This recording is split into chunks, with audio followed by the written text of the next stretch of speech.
Hello বার্জিস, hello friends, আপনাদের সবাইকে আমাদের ফিজাস ওয়ান্ডারল্যান্ড ট্রাভেলে ওয়েলকাম।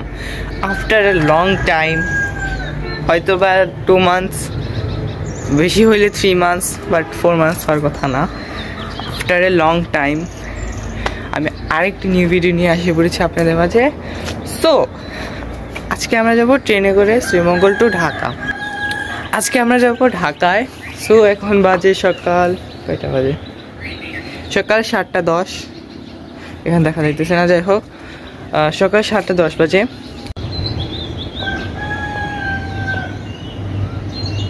সো চলুন বেশি দেরি না করে আমরা যেতে থাকি। আমরা বেশি দেরি করব না, আজকে আমরা যাই। আর এটা অরিজিনাল বার্ড সাউন্ড। আপনারা হয়তো ভাববেন আমি এডিটিংয়ের মাধ্যমে আমি বার্ড সাউন্ডটা দিছি, বাট ইটস অরিজিনাল, এটা এডিটিং না। So let's go.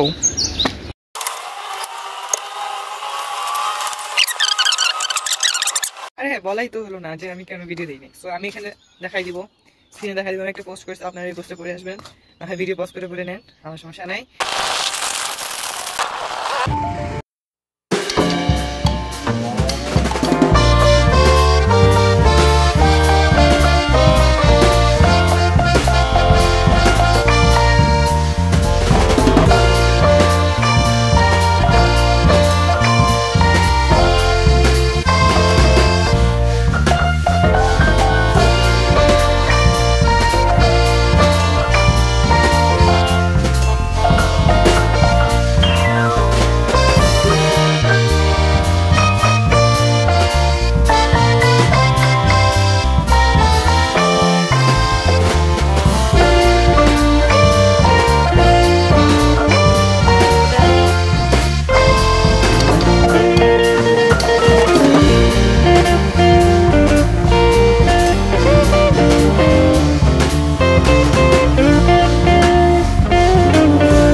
ঢাকায় আর কি পৌঁছানোর পর আমি ভিডিও বানাতে পারিনি, ঢাকার আর কি ভিডিও। আমি অনেক কিছু দেখেছি, মেট্রো রেল দেখেছি, থার্ড টার্মিনাল দেখেছি হজরত শাহজালাল এয়ারপোর্টের, আর অনেক ফ্লাইওভার ছিল, অনেক সুন্দর সুন্দর ভিউ ছিল ঢাকার। বাট আমার যে মোবাইল বা ক্যামেরার যেটি বলুন সেটা চার্জ শেষ হয়ে গিয়েছিলো, এর জন্য আমি আর ওখানকার ভিডিও বানাতে পারিনি। So really sorry. ইনশাআল্লাহ পরের বার আমরা ভিডিও বানাবো, আর আমি যখন ঢাকা থেকে সিলেটে যাব তখন ইনশাআল্লাহ আমরা বানাবো। সো আজকের ভিডিওটি ছিল এই পর্যন্ত, আশা করি সকলের ভালো লেগেছে। যদি ভালো লেগে থাকে তো অবশ্যই লাইক, কমেন্ট, শেয়ার এবং সাবস্ক্রাইব করে দেবেন। আজকে এই পর্যন্তই, বাই বাই।